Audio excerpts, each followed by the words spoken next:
Hello, this is Alex, welcome to Boomstick Gaming, and today I want to talk about one of the trickiest concepts in game development, proper difficulty balancing. It's pretty easy for anyone of any skill level to make a hard game, but it's very hard to make a fun game. Just go look at 5 seconds of Mario Maker levels and you'll get the idea. Anyone can click and drag around an enemy plopper and call it a brutal, get-good challenging game, but only professionals of game design know how to ebb and flow the difficulty of a game back and forth between punishing and joyful in mere seconds of gameplay. Doom Eternal is not only one of the hardest shooters of at least the last decade, but also one of the most rewarding thanks to nailing its difficulty curve, and successes like this need to be celebrated because proper difficulty balance seems to be like a slowly dying art form.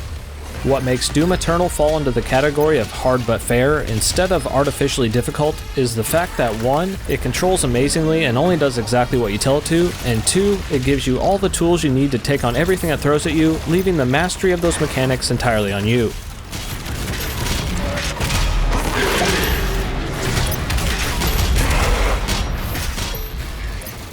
If you're curious, all the footage you'll be seeing in this is taken from my first playthrough of Doom Eternal on Ultraviolence, which when directly compared to Doom 2016's equivalent setting, is quite a great deal harder here in Eternal.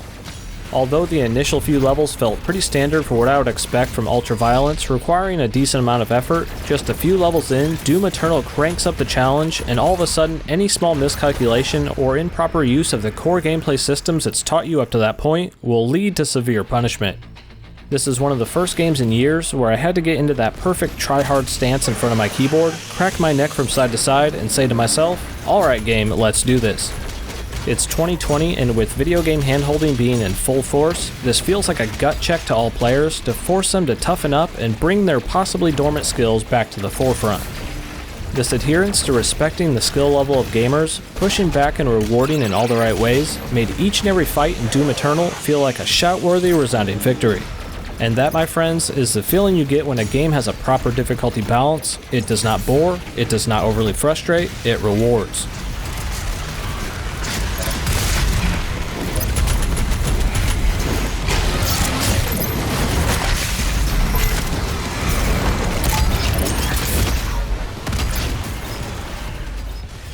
Difficulty balance and well-crafted level design are two of my most passionate concepts in gaming, and I'm glad that Doom Eternal knocked it out of the park in both aspects.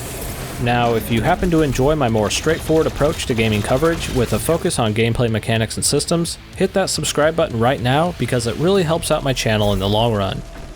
A special mention to these top supporting YouTube members and patrons at the highest tier who directly help to fund this individually owned and operated channel.